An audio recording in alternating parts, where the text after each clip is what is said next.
여러분은 천국과 지옥을 믿으십니까? 우리의 삶에 대단히 중요한 문제들이 많이 있고 그것이 해결되지 않아서 좀 고민스러운 분들이 많이 있으실 것입니다. 그러나 이 모든 문제보다 가장 중요한 문제 한 가지가 있는데 그것이 바로 천국과 지옥, 내가 천국 가는 사람이 되었는가, 이 문제보다 더 중요한 문제는 없습니다. 우리의 삶이 다 잘 돼 있어요. 모든 문제 다 해결되고 형통한 것 같고 다 잘 돼 있는 것처럼 보여도 이 문제에 대한 정확한 해답을 내가 갖고 있지 않다면 우리 인생은 아무런 문제도 해결되지 않은 것이나 마찬가지인 것입니다. 결국은 모든 사람들이 이 문제, 아주 심각한 이 문제 앞에 서야만 하기 때문인 것이죠. C.S. 루이스가 고통의 문제라고 하는 책에서 지옥에 관해서 이렇게 말했습니다. 만일 나에게 권세가 있다면 기독교에서 이것보다 더 제거하고 싶은 교리는 없다. 그러나 성경이 이를 전적으로 지지하며 특히 우리 주님 자신의 말씀으로 지지하신다. 기독교는 언제나 지옥의 교리를 주장했으며 그것은 이성의 지지를 받았다. 감정적으로는 지옥이 없었으면 좋겠다. 왜? 너무 고통스러우니까. 그런 마음도 있지만 지옥을 믿지 않는 기독교는 기독교가 아니라고 하는 뜻입니다. 우리가 천국에 가야 하는 이유는 천국이 너무 좋은 곳이기 때문에 그렇습니다. 영광스럽고 아름다운 부요한 나라이기 때문에 가야 하는 것이지만 또 한 가지 이유는 이 천국의 무서운 반대인 지옥이 실제하기 때문인 것입니다. 영원한 형벌, 영원한 고통의 장소가 실제이기 때문에 우리가 천국에 가야 할 역설적인 이유가 있다고 하는 것입니다. 여러분은 천국 갈 확신이 있습니까? 여러분, 천국 갈 확신이 있습니까? 미국에서 조사한 결과가 있다 그래요. 나는 지옥 갈 거다. 이런 사람이, 이렇게 자신을 생각하는 사람이 한 사람이라면 나는 천국에 가지 뭐. 이런 생각을 가지고 있는 사람이 120명 정도 된다는 것입니다. 그러니까 1대 나는 지옥에 간다. 1, 나는 천국에 간다. 120, 1대 120의 비율을 가지고 있다는 것이지요. 그러나 이것은 성경 말씀에 비추어 보면 대단히 지극히 낙관적인 핑크빛 기대라고 하는 것을 알 수가 있습니다. 예수님께서 천국과 관련하여 이런 말씀하신 적이 있습니다. 마태복음 7장 13절, 14절 말씀입니다. 좁은 문으로 들어가라. 멸망으로 인도하는 문은 크고 그 길이 넓어 그리로 들어가는 자가 많고 생명으로 인도하는 문은 좁고 길이 협착하여 찾는 이가 적음이라. 천국에 갈 수 있는 사람을 숫자, 정확하게 총 숫자나 그 비율을 정확하게 이야기하기는 어렵지만 우리가 생각하는 것보다 이 말씀을 보면 천국에 가는 사람들이 실제로는 적을 것이다. 너무나 명확한 말씀 아니겠습니까? 멸망으로 인도하는 문은 큽니다. 길이 넓어요. 그래서 그 길을 찾는 사람, 그 길로 들어가는 사람들이 많다는 거예요. 많다. 반면에 생명으로 인도하는 문은 좁고 그 길이 협착하여 찾는 이들이 적을 것이다. 적을 것이다. 이렇게 말씀하고 있기 때문입니다. 교회에 출석하고 있다고 다 천국에 들어가는 것일까? 교인이 됐다고 자동으로 천국에 들어가게 되는 것일까? 저는 그렇게 여겨드리고 싶습니다. 여기에 있는 모든 분들 다 한 사람도 빠짐이 없이 함께 예배드리고 기도하고 교제를 나누고 얼마나 소중한 존재, 다 천국에 가신다. 저는 이렇게 여겨드리고 싶어요. 근데 문제는 제가 아니라, 제 기준이 아니라 우리 주 예수 그리스도께서 이 문제를 그렇게 바라보시지 않는다는 것. 그럼 그게 문제인 것입니다. 좀 전에 읽어드린 성경 말씀, 그 말씀 하실 때 주님께서 믿는 자들을 향하여, 믿는다고 말하는 자들을 향하여 이렇게 경고하신 적이 있지 않습니까? 나더러 주여 주여 하는 자마다 다 천국에 들어갈 것은 아니다. 주여 주여 하는 사람이 누구예요?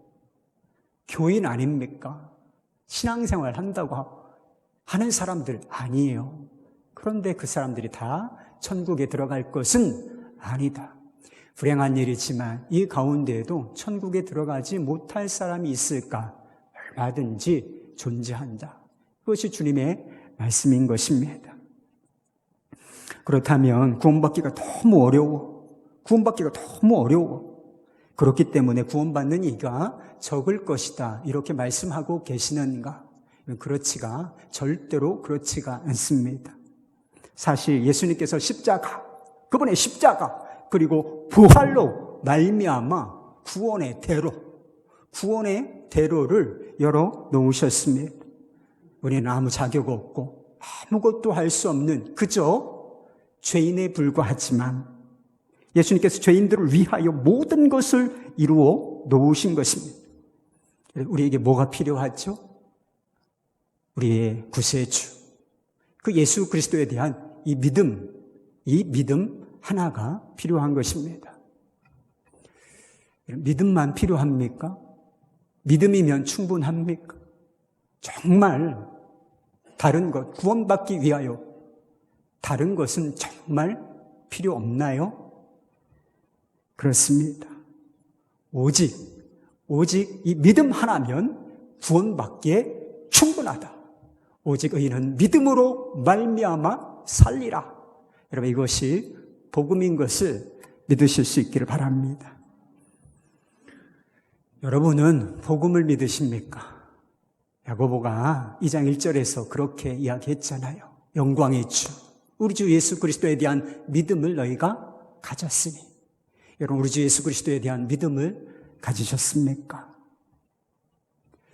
한 가지 점검하고 여러분들에게 물을 것이 있어요. 여러분, 정말 예수 그리스도를 믿는다고 여기고 그렇게 생각하고 있다면 여러분의 삶은 정말 변화되셨습니까? 여러 가지 시험과 시련을 만날 때 여러분은 인내하게 되셨습니까? 더 이상 유혹의 욕심을 따라 살지 않게 되었나요?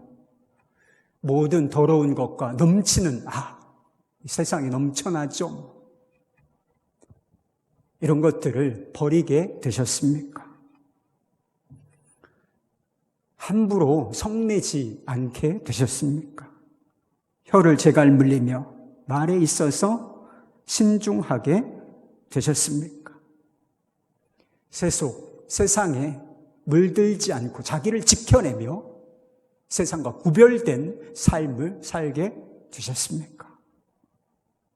가난하고 궁핍하고 또 고통받는 자들을 긍휼히 여기며 그들에게 자비를 베풀게 되셨습니까?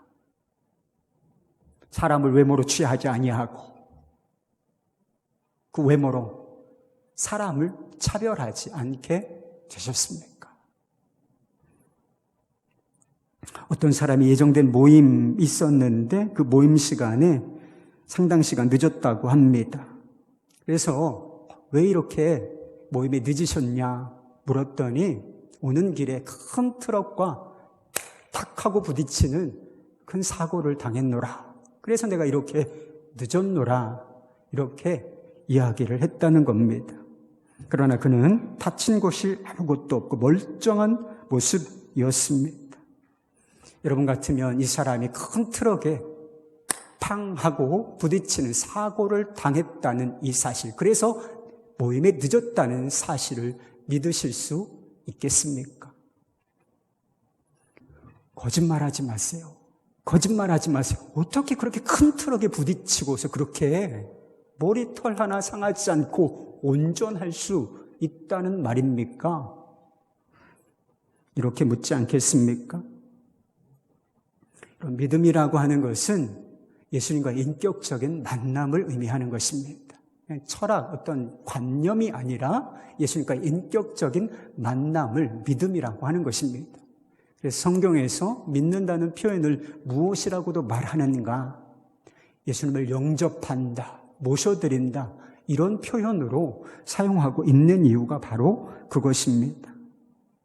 큰 트럭에 부딪히는 것과 예수님을 인격적으로 부딪히는 것, 여러분 어떤 것이 더 큰 충격이겠습니까? 여러분 겉으로는 큰 트럭과 몸에 팍 하고 부딪히는 사고, 이것이 더 큰 것처럼 보일 수는 있습니다. 그러나 본질은 그렇지 않아요. 우리 주 예수 그리스도, 그 영광의 주, 우주를 창조하시고 하나님의 아들이신 예수님과 인격적으로 충돌하는 것, 만나는 것, 이것이 더 큰 사건인 것입니다. 그런데 하나님의 아들을 인격적으로 부딪히는 충격을 받았는데도 아무렇지도 않아. 아무 일이 없던 것처럼 멀쩡히. 여러분은 그렇다면 정말 예수님을 만났다, 이렇게 이야기할 수 있겠습니까?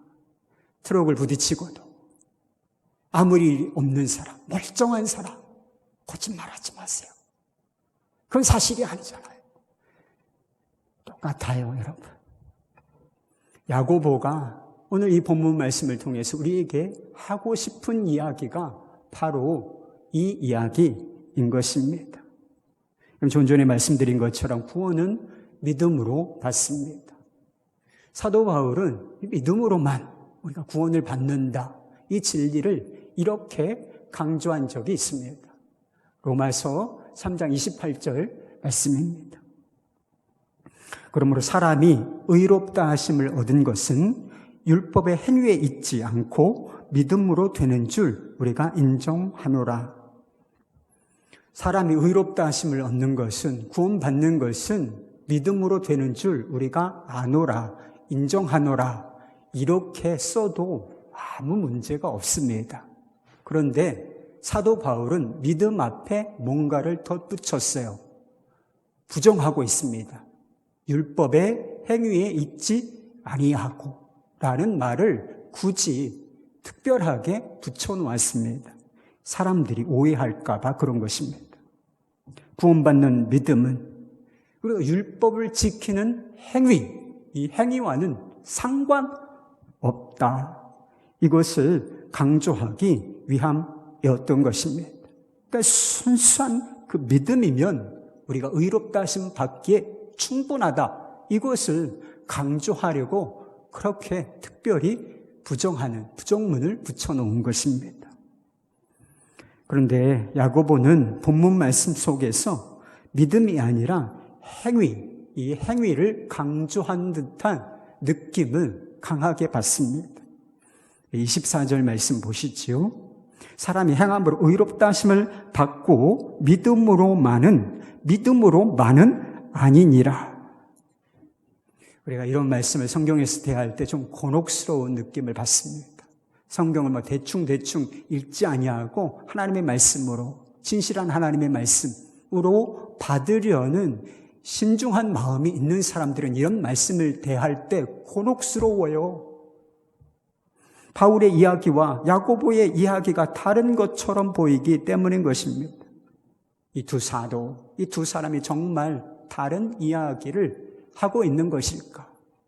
바울은 정말 믿음으로만 구원을 받는다, 이것을 강조하고, 이 야고보는 아니야, 행위도 필요해, 행위로 구원을 받는 거야, 이렇게 주장하려고 하는 것일까? 그렇지 않습니다. 야고보가 말하고자 하는 것은 믿음의 진정성인 것입니다. 우리의 믿음이 진짜냐? 진짜야? 이걸 묻는 것입니다.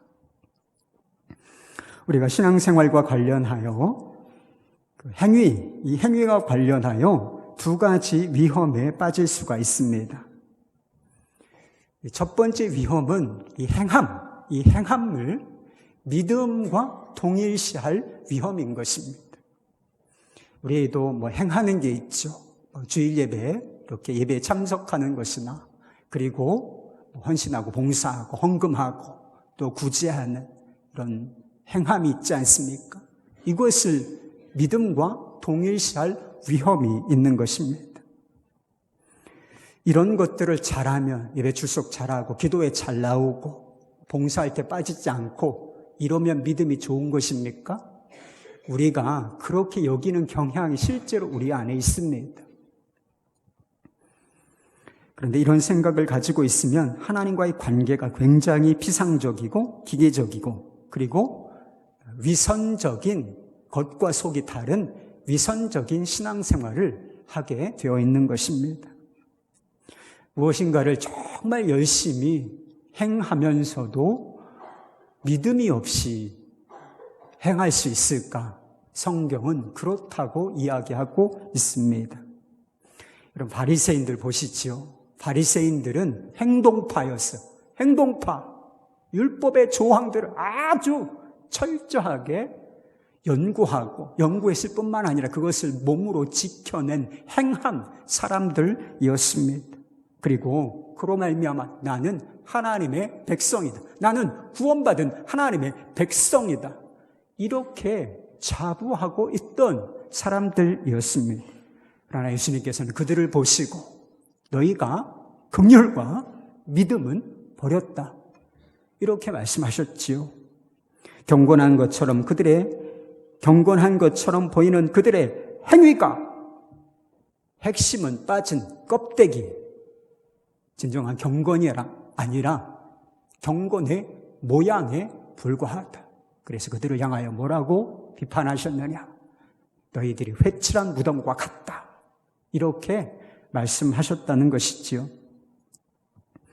두 번째 위험이 있는데 그것은 행함과 믿음을 분리시킬 위험이 있습니다.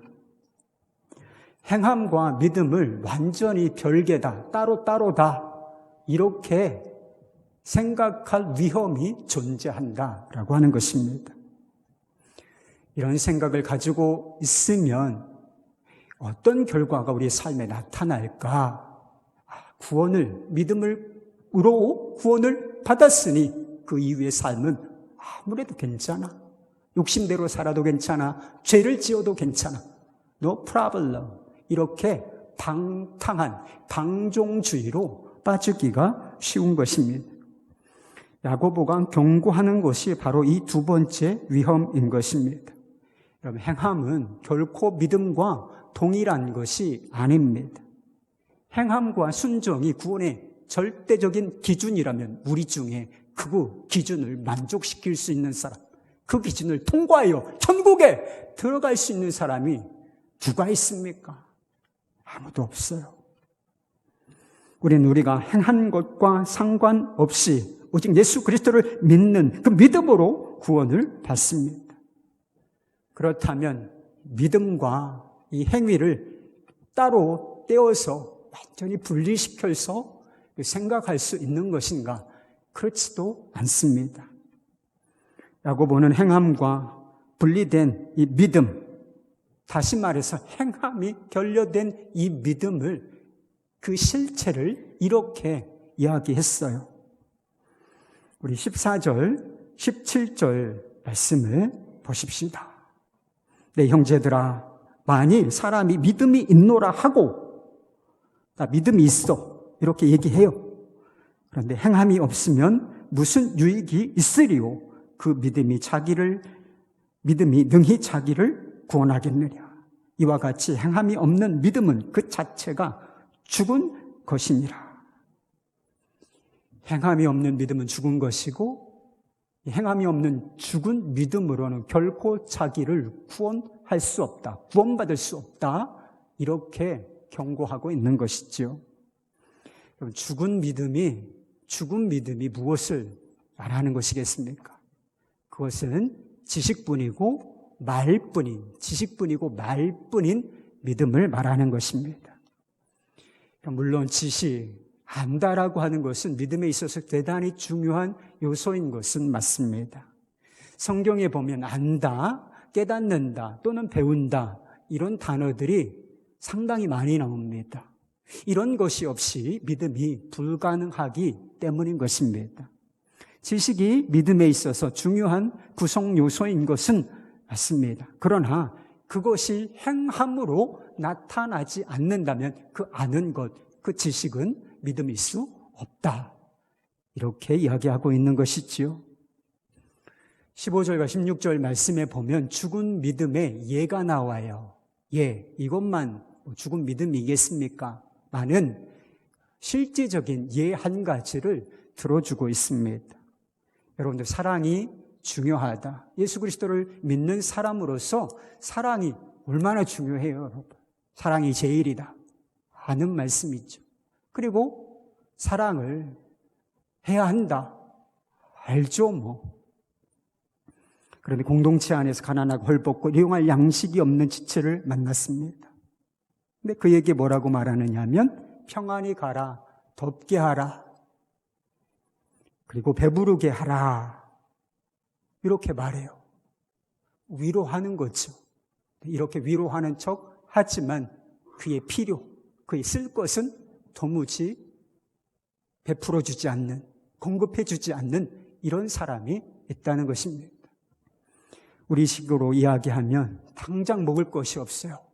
끼니거리가 없는 사람이 있는데, 빼를 고르는 사람이 있다는 것을 내가 알고 그를 만났습니다. 그런데 형제님, 제가 기도하겠습니다. 하나님께서 자비와 긍휼을 베풀어 주시도록, 필요한 것들을 공급해 주시도록 기도하겠습니다. 이렇게 말만 한다는 거예요. 그리고 아무것도 도움을 주지 않아. 여러분, 이거 믿음 아니라는 거예요. 그거 기도도 아니고 사랑도 아니고 믿음은 아니라는 것입니다. 야고보만 이렇게 이야기한 게 아니었어요. 사도 요한도 동일한 이야기를 했습니다.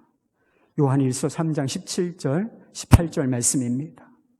누가 이 세상의 재물을 가지고 형제의 궁핍함을 보고도 도와줄 마음을 닫으면 하나님의 사랑이 어찌 그 속에 거하겠느냐. 자녀들아, 우리가 말과 혀로만 사랑하지 말고 행함과 진실함으로 하자. 이렇게 말했습니다.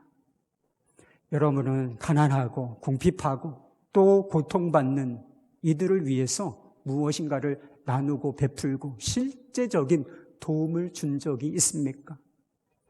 거리를 가다 보면 구걸하는 사람들 있죠. 구걸하는 사람들에게 동전 하나, 500원짜리, 그리고 지폐 한 장, 1000원짜리 지폐 한 장, 이런 거 던져준 거 말고, 이런 거는 믿음이 없어도 해요.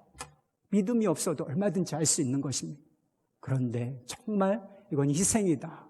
희생이다. 그렇게 정말 그 사람에게 도움이 될 만한 정도의 나눔, 자비, 이것을 베푼 적이 있는가를 묻는 것입니다.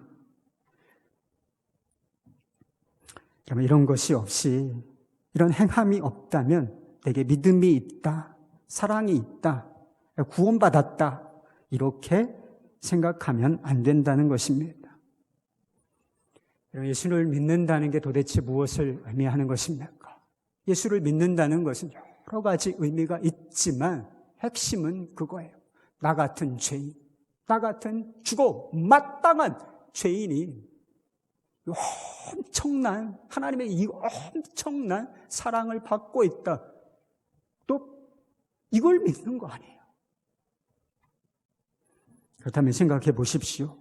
나는 예수님께서 자신을 십자가에 내어주실 정도로 희생하여 모든 것을 다 바쳐 자신의 목숨과 내 목숨을 바꾸어 주실 정도로 나를 사랑하셨고 나에게 무엇인가를 베풀어 주셨다. 이 믿음입니다. 나는 그런 사랑을 받고 있다는 걸 알아요. 그런데 주변에 궁핍하고 가난하고 먹을 것이 없고 고통받는 형제, 이웃을 보고 아무것도 베풀어 주지 않는다. 가짜입니다, 여러분. 그 믿음 진짜 아니에요. 정의란 무엇인가라고 하는 책에 어떤 부유한 할머니에 대한 이야기가 나옵니다. 이 할머니는 평생 혼자 살았고 결혼하지 않은 상태에서 이제 평생 혼자 이렇게 사셨다고 그래요. 대단히 재력가 부자였습니다.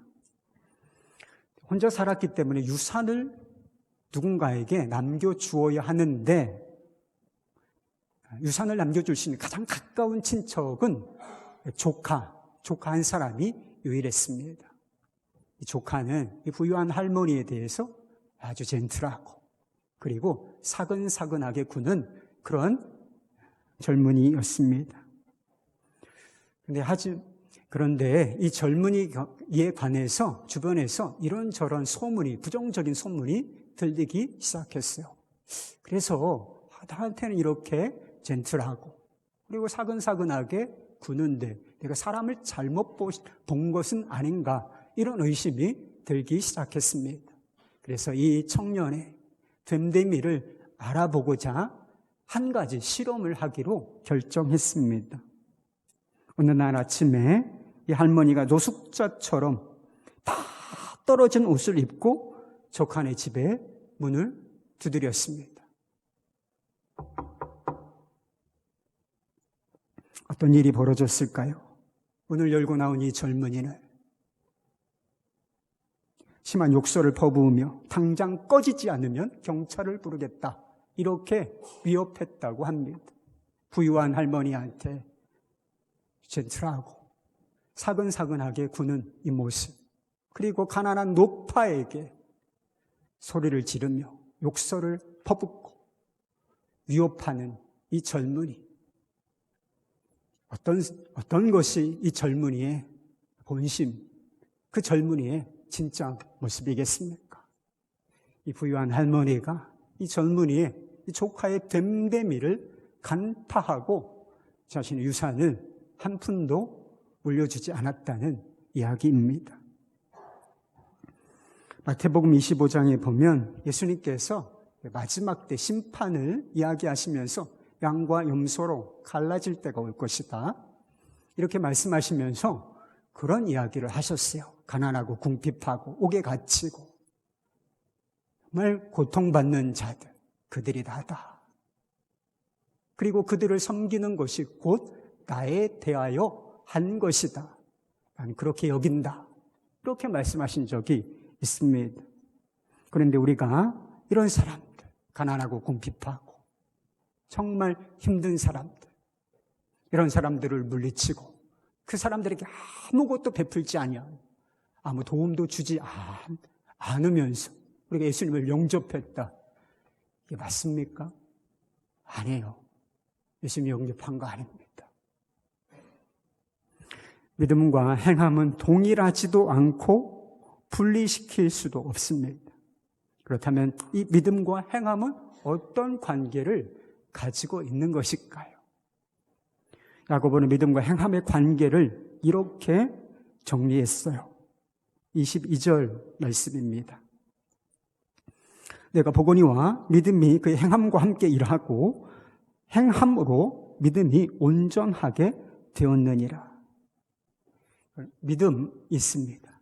행함이 있습니다. 이 둘은 결코 분리할 수 없는 연결고리가 있다는 거예요.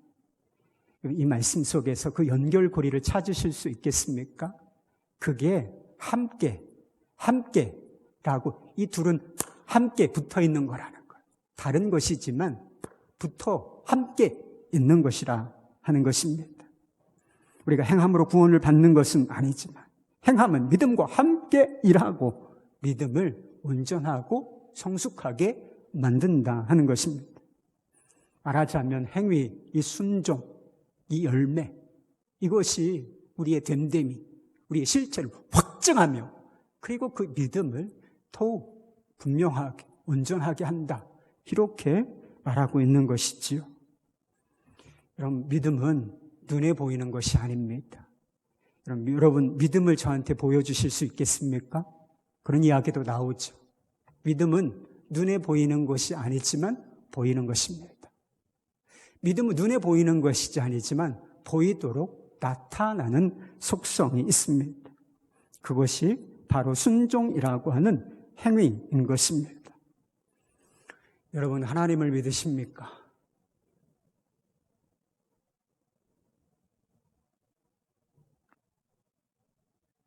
우리가 정말 믿는가는 우리 암, 우리 지식, 우리 언어, 우리 말, 이것이 증명하는 것이 아니라, 나타내 주는 것이 아니라 우리의 손과 발, 행함, 삶의 열매, 이것이 나타내 보여준다는 것입니다.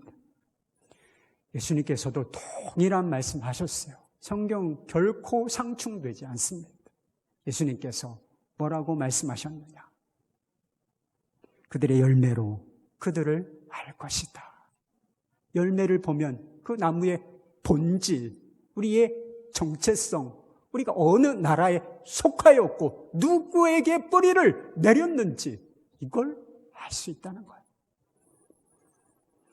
하나님께서 아브라함에게 이삭을 바치라, 좀 과격하고 극단적인 명령을 하신 적이 있습니다.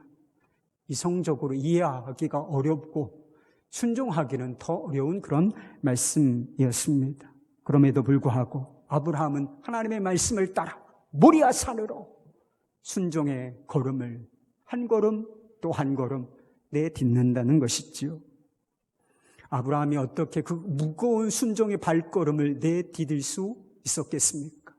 여러분 같으면 발걸음이 떨어질 것 같아요?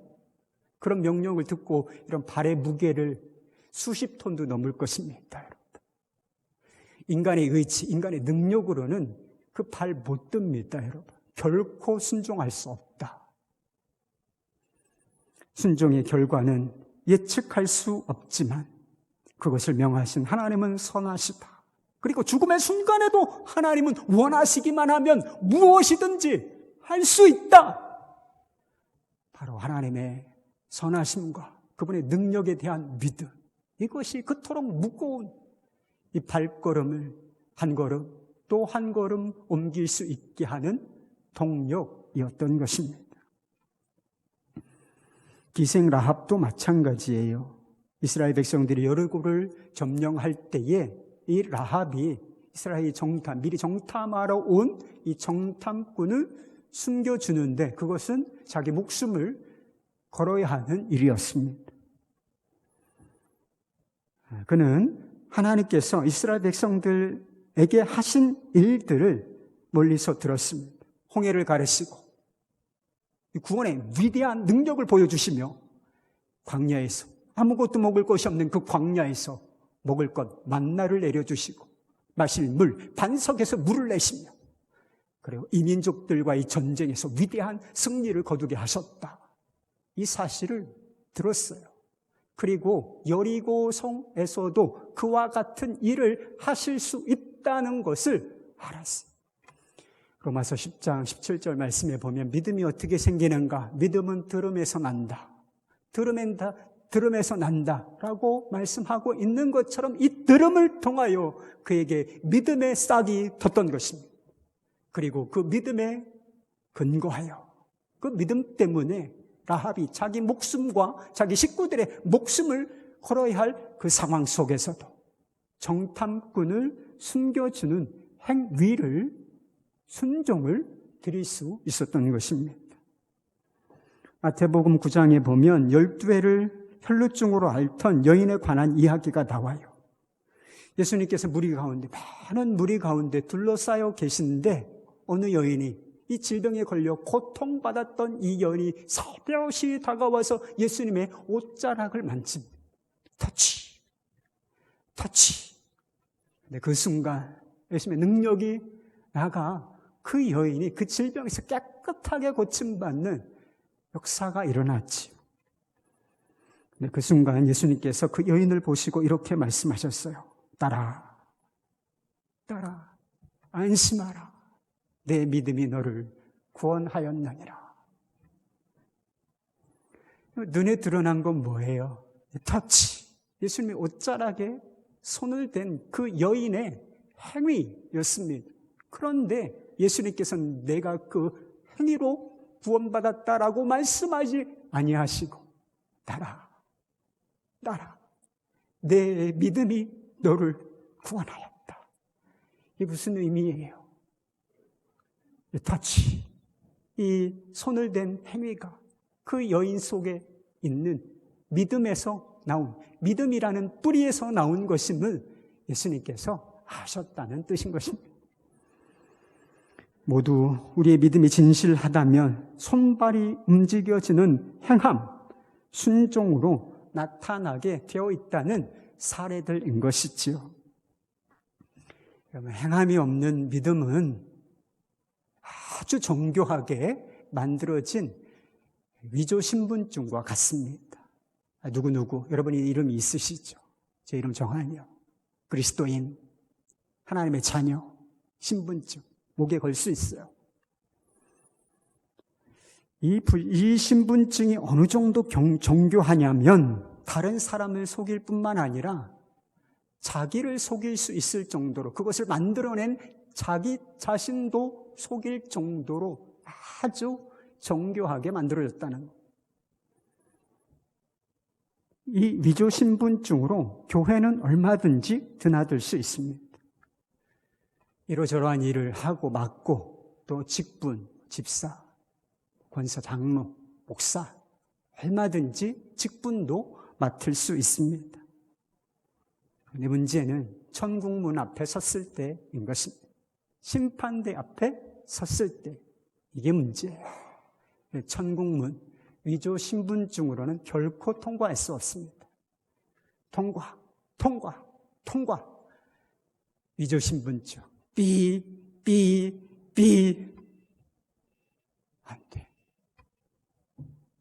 천국문 앞에서 그 실체가 드러나고 거절당하기 전에 아직 기회가 있을 때 믿는다고 다 여기지 말고 덮고 하지 말고 믿음을 점검하실 수 있기를 바랍니다. 여러분의 믿음이 살아있는 믿음인가를 점검하실 수 있기를 바랍니다. 여러분의 믿음은 살아있습니까? 여러 가지 시험과 시련을 만날 때 여러분 인내하게 되었습니까? 더 이상 유혹의 욕심을 따라 살지 않게 되었습니까? 모든 더러운 것과 넘치는 악을 제하여 버리시게 되었습니까? 함부로 성내지 않게 되었습니까? 혀를 제갈 물리며 말에 신중하게 되었습니까? 세속에 물들지 않고 자기를 지켜내며 세상과 구별된 삶을 살게 되었습니까? 가난하고 궁핍한 자들, 고통받는 자들을 긍휼히 여기며 그들에게 자비를 베풀게 되었습니까? 더 이상 사람을 외모로 판단하며 차별하지 않게 되었습니까? 완전하진 않아요. 완벽한 것은 없어요. 저도 이 기준에 맞춰본 완벽하지 않습니다. 완벽을 이야기하는 것이 아니라 이게 내 삶에 그래도 실제로 드러나는가? 이걸 묻는 것입니다. 오늘 설교를 듣고 오해하시면 안 됩니다. 행위를 점검하라는 뜻이지 행위에 초점을 맞추고 살라 이런 뜻이 아닙니다. 여러분, 우리가 초점을 맞춰야 할 유일한 대상은 우리의 구세주, 우리 믿음의 주인이신, 그리고 믿음의 실체이신 예수 그리스도이신 것입니다. 그리고 그분과의 관계, 여기에 초점을 맞추어야 하는 것입니다. 그렇게 하라고 예수님께서 말씀하셨어요. 요한복음 15장 5절 말씀. 나는 포도나무요, 너희는 가지라. 그가 내 안에, 내가 그 안에 거하면 사람이 열매를 많이 맺나니 나를 떠나서는 너희가 아무것도 할 수 없습니다. 예수님이 하신 말씀을 보면 예수님과 우리와의 관계, 그리고 예수님을 믿는다는 우리의 믿음이 어떠해야 하는지를 정확하게 알 수 있습니다. 나는 예수님을 떠나서는 아무것도 아니에요. 저는 아무것도 아니에요. 그리고 아무것도 할 수 없는 존재입니다. 거룩하게 될 수도 없고 구원받을 수도 없고, 그리고 다른 사람을 사랑할 수도 없습니다. 결론이 뭐죠? 그러니 주 예수여, 저를 불쌍히 여겨 주옵소서. 이런 저를 건져 주옵소서. 역설적이지만 I'm nothing. 나는 아무것도 아니고 아무것도 할 수 없습니다. I'm nothing. 이 I'm nothing의 믿음이 우리를 무엇인가를 할 수 있는 존재, 그리고 하는 존재로 변화시키는 것입니다. 우리 스스로의 의지로는 나쁜 열매만 맺을 수 있지만 우리가 그리스도 안에 거하여 그분 안에 살면 예수 그리스도 안에 있는 거룩함, 진실함, 폭발적인 위대한 사랑, 그것이 믿음이라는 통로, 믿음이라는 가지로 전달되어서 연약하지만 우리의 삶에도 거룩함과 진실함과 그리고 사랑, 자비, 이런 열매가 맺어지게 된다는 말씀이에요. 오직 의인은 믿음으로 말미암아 살리라 했습니다. 오직 믿음, 오직 예수 그리스도, 예수 그리스도를 생명으로 받는 이 오직의 믿음으로 서십시다. 정말 진짜의 믿음, 진실한 믿음으로 하나님께서 기뻐하시는 이 삶의 열매들을 맺어가시는 리얼 크리스천, 진정한 그리스도인으로 사시기를 우리 주 예수 그리스도 이름으로 축원합니다.